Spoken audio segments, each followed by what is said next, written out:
This is Business Week Armenia, CivilNet's weekly economic digest. Here's what's making headlines in Armenia this week.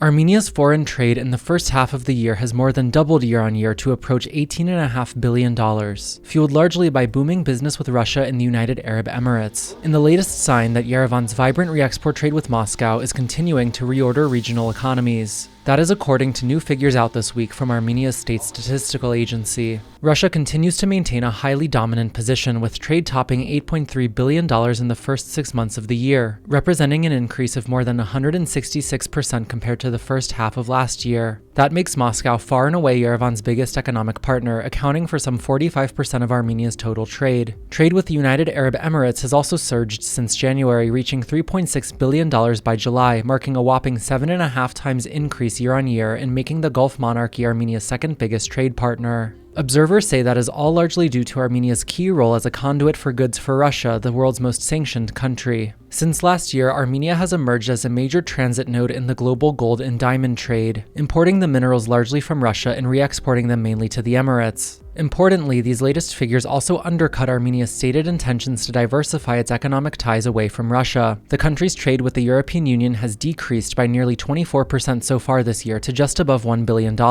while trade with the United States has declined by 40% to just $234 million. That means Washington and Brussels together account for less than 7% of Yerevan's total trade.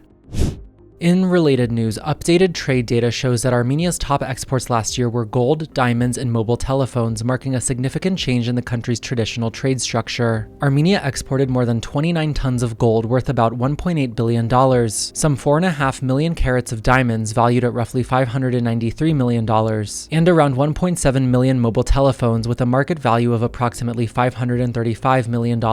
Those figures all represent substantial growth year on year. That is all according to new figures out this week from Armenia's customs authorities. It represents a significant change to Armenia's traditional export structure, which was historically dominated by copper ore and concentrate and ferromolybdenum. Those minerals are mined mostly at the Zangezur Combine, the country's biggest mine and one of the world's top producers of molybdenum, an element widely used in steel production. In sharp contrast, Armenia has negligible deposits of diamonds and no domestic mobile telephone production, meaning the country is importing and then re-exporting those goods. These latest figures come after Armenia's tax agency released new data last month showing that two firms that import and export electronics and household goods have emerged among the country's biggest companies in terms of tax obligations. Mobile Center, Armenia's largest electronics retailer, paid nearly $84 million in taxes in the first half of the year, making it the country's second largest taxpayer. That represents an increase of more than 100% compared to the first 6 months of last year. Meanwhile, Pretty Way, a consumer goods trader, took the fifth spot at about $46 million,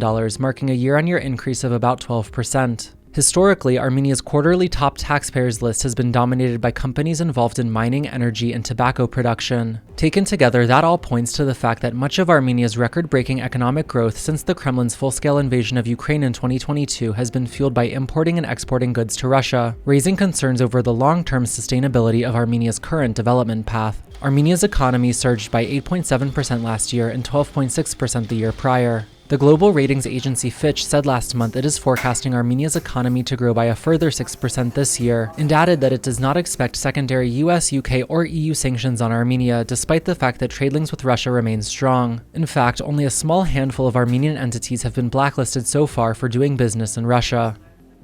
In other news, you can also check out CivilNet's latest podcast episode with HP Pakyan, the head of the Investment Council of Armenia, a public-private dialogue platform connecting the government with small and medium-sized businesses. HP sat down with us last month to talk about the government's economic agenda and ongoing efforts to improve the country's investment climate. You can find the full conversation up now on civilnet.am or through the link in the video description below.